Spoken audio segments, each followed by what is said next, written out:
ഇതാണ് നഫ്രത് കാ സർബത്ത്, അങ്ങ് നോർത്ത് ഇന്ത്യയിൽ നിന്നും വിരുന്ന് വന്ന അതിഥി. ഇത് ഞാൻ മുമ്പ് വീഡിയോ ഇട്ടിട്ടുള്ള പിസ്ത ഡ്രിങ്കിൻ്റെ ഒരു അനിയനായിട്ട് വരും.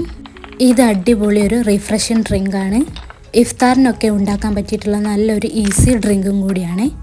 അപ്പോൾ നമുക്ക് റെസിപ്പി നോക്കിയാലോ. ആദ്യം ഒരു ചെറിയ ബൗളെടുത്ത് അതിലേക്ക് കുറച്ച് കസ്കസ് ഇട്ട് വെള്ളമൊഴിച്ച് കുതിരാൻ വേണ്ടി മാറ്റി വെക്കുക.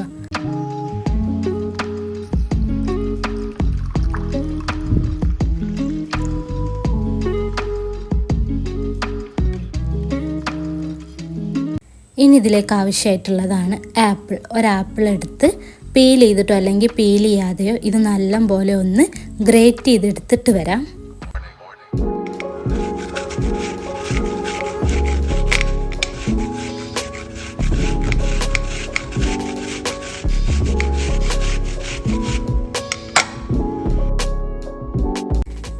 ഇതുപോലെ ഗ്രേറ്റ് ചെയ്തെടുത്തതിന് ശേഷം ഇത് മാറ്റി വെക്കാം. ഇനി നമുക്ക് ഇതിലേക്ക് ആവശ്യമായിട്ടുള്ള സാധനങ്ങൾ എന്തൊക്കെയാണെന്ന് നോക്കാം. ഇത് ഷുഗർ സിറപ്പാണ്.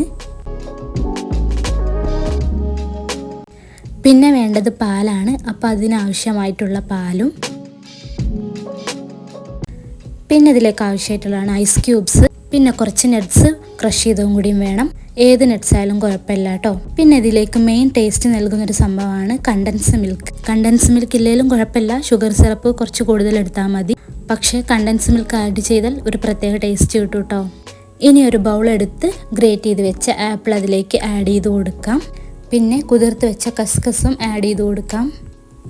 അതിനുശേഷം അതിലേക്ക് ആവശ്യമായിട്ടുള്ള ഷുഗർ സിറപ്പും കൂടിയും ആഡ് ചെയ്ത് കൊടുക്കാം.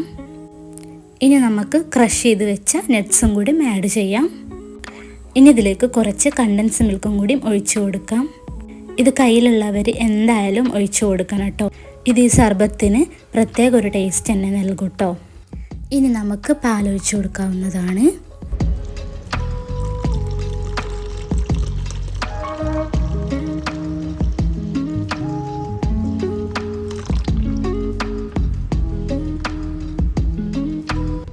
ഇനി അതിലേക്ക് എടുത്ത് വെച്ച ഐസ് ക്യൂബ്സും ഇട്ട് കൊടുക്കാം.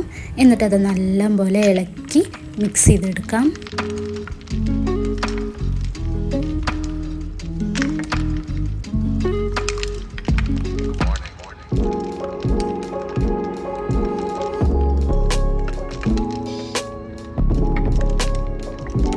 അപ്പം നമ്മുടെ നഫ്രത് കാ സർബത്ത് ഇവിടെ റെഡി ആയിട്ടുണ്ട്. ഇനി ഒരു സെർവിങ് ഗ്ലാസ്സിലേക്ക് ഒഴിച്ച് സെർവ് ചെയ്യാവുന്നതാണ്.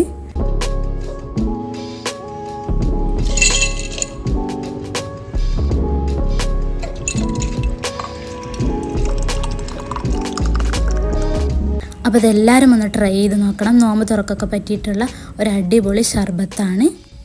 അപ്പോൾ ഓക്കെ, ബായ്.